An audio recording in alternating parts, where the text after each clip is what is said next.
Hi, I'm Jo Bailey, clinical psychologist, and today I want to address an incident that happened near my hometown at a hospital I've been in professionally and personally.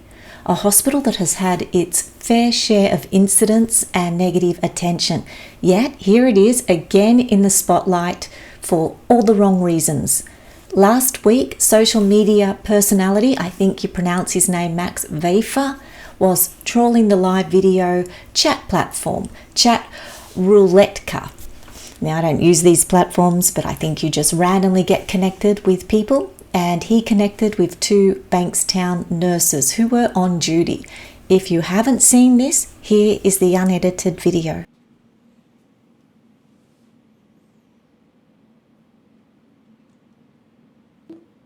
You know what? How are you, man? Good, how are you, my man? Pretty good. Are you a nurse? A doctor? I'm a doctor, my man. A doctor? For what? In hospital. What about you? Where you from? I'm from Israel. From the Holy Land. Right. You know what? I'm gonna be really honest with you. Alright. I'm gonna be really honest with you. You actually got a really, really beautiful eyes. Thank you, But man. I'm so upset that you're Israeli. Like, eventually you're gonna get killed and you're gonna go to Jahannam, inshallah. You But like, think, these pretty eyes, they should stay in this world for longer. why do you Like, think, I why should- do you think I'm gonna get killed? Because inshallah one day, God will. Maybe because I served in the IDF? That's why? That's definitely the answer, correct? That's the reason, because I served in the IDF? What's the problem with that? What's the issue with that? You killed innocent people. That's Killed? I was protecting my country. And you kill innocent people to protect your country. What kind of soul do you have? You have no soul. In the war, people die, as you know. No. They started the No, that's- war. Not 100. Who started? 57. It's okay. Your time will come. Who started this war? I hope you guys. Who elected Hamas? Who elected Hamas? It's Palestine's country, not your Hello, country. You piece how of are you? shit. What's your name? No, none of We're this is talking my name. politely It's here. We're talking politely day, here. One day. One day. Your time will come and you will die the most horrible You death sprayed you will hate. ever We meet. sprayed And I positivity. pray- We spread And I- protection. and I We want you to spread Listen to me. peace. Listen to me. and When you your- spread when your death. time comes. How when are your you time doctors?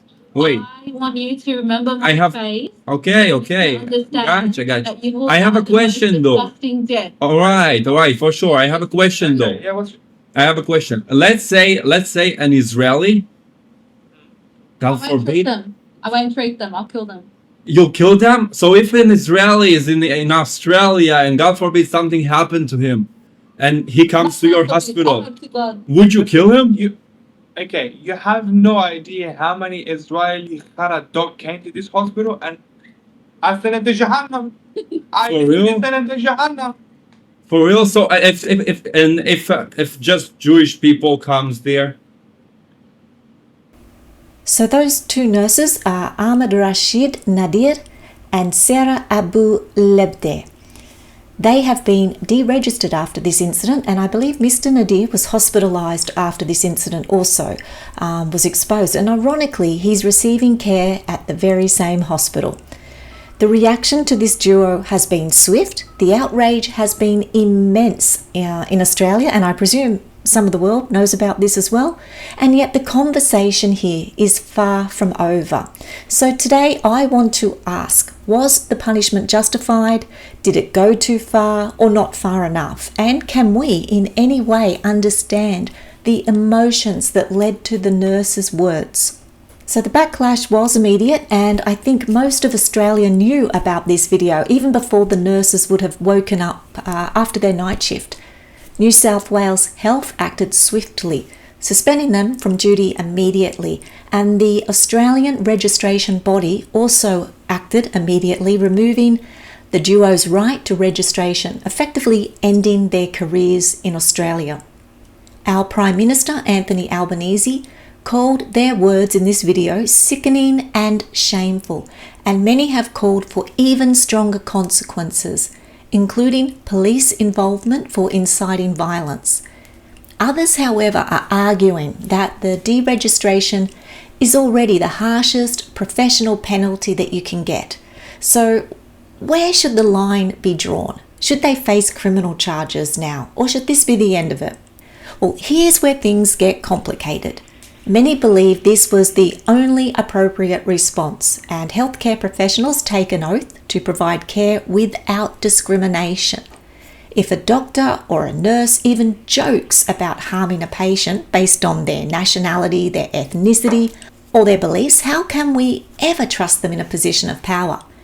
And the argument here is clear. There is no room for hate in medicine. Deregistration wasn't just justified, in my opinion, it was absolutely necessary and the right thing to do. In Australia, the Health Professionals Registration Body is AHPRA, and they make the decisions around suspending or cancelling medical licenses, and there are many things we can be deregistered for. Now, if the behaviour in this video wasn't sufficient enough, Mr. Nadir also misrepresented himself as a doctor. He's not a doctor, he's a nurse, and that is, under AHPRA, a punishable offence. He was using social media whilst at work, and he was later found to have unauthorised morphine in his work locker. Goodness knows what else he may have done. I don't know. We can speculate on that, but it's pretty clear to me he's not someone worthy of a medical registration. And for any of all of those reasons that I just mentioned, I do support the immediate and permanent removal of both of them from healthcare. But then there is the question of a criminal offence, criminal activity as well, and that's a separate matter entirely. The New South Wales Police are currently investigating both the individuals, and I imagine they're looking to see if a crime has been committed, which, given they have incited hate and violence and potentially theft of hospital property, the morphine, the medicine, I imagine there is some kind of criminal activity here somewhere. But I'll leave that matter for the police, and I'll be interested to see what happens there. But there's also another side to the argument. Some in the Muslim community and beyond have questioned whether this punishment is part of a wider selective outrage in how hate speech is addressed. In recent months, we've seen violent rhetoric and deeply offensive comments from various groups, yet not all receive the same level of punishment or media scrutiny. Was this response consistent with how other cases of discriminatory speech have been handled in Australia, or is there a bias in who gets punished and who gets a pass? Western Australia Senator Fatima Payman, whilst condemning the duo's behaviour, has called out what she says is a massive double standard and unfavourable prejudice against Palestinians in this country. She says the nurses have apologised, they've been punished, and we should leave them alone. We have to consider the pain behind her words. There is raw human emotion behind all of this. These nurses, like many others around the world, have watched the devastating loss of life in Gaza. They may know people there, they may have family there. Some may argue that their words, whilst completely unacceptable, came from a place of deep grief and rage. Does that justify their actions? Well, no, certainly not, but it does help us understand why they may have lashed out in such a way, perhaps. This leads us to an even more difficult question. Are we as a society able to condemn such comments while also acknowledging the pain that fuels them? And if we refuse to acknowledge that pain, does it push people further into anger and extremism? The war in Gaza seems to be spilling into all multicultural communities, even into families and friendships. Violence and hate is the real weapon here, and it has to stop. So here's where I turn this over to you. Was deregistration enough? Should they also face police charges for inciting violence? Or was this response disproportionate compared to other instances of hate speech?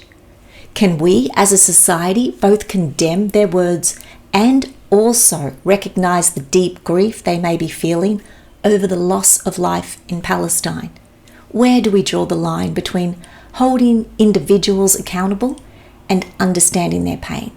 There is deep pain and loss of life on both sides here. hate is not the way out of this situation. Let's talk about it, because this conversation is not over. Let me know what you think in the comments. Until next time, take care of yourselves and each other and have a happy and peace-filled day. Bye for now.